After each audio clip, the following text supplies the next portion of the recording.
Alvin టాప్లర్ ప్రఖ్యాత ప్రపంచ రచయిత. నిజమైన నిరక్షరాస్యులు ఎవరో అద్భుతంగా నిర్వచించాడు. 21వ శతాబ్దంలో నిరక్షరాస్యుల గురించి ఒక సందర్భంలో అద్భుతంగా ఉటంకించారు.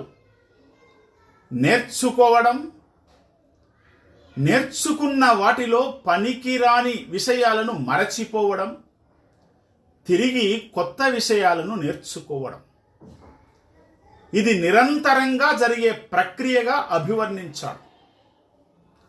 చాలామంది కష్టపడతారు, ఉద్యోగాలు సంపాదిస్తారు. ఉద్యోగాలు సంపాదించిన తరువాత నేర్చుకోవడం మానివేస్తారు. ఇది చాలా తప్పుగా అభిప్రాయపడుతూ ఉన్నాడు అల్విన్ టాప్లర్. నిజమైన నిరక్షరాస్యుడు ఎవరు అంటే కొత్త భాష్యం చెప్పాడు.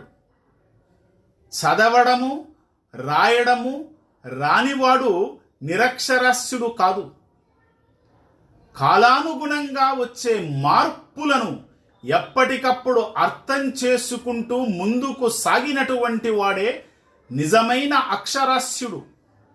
ఆ పని చేయనటువంటి వాడు అక్షర జ్ఞానం కలిగినప్పటికీ అసలు సిసలైన నిరక్షరాస్యుడు అంటూ ఆయన భాష్యం చెప్పాడు.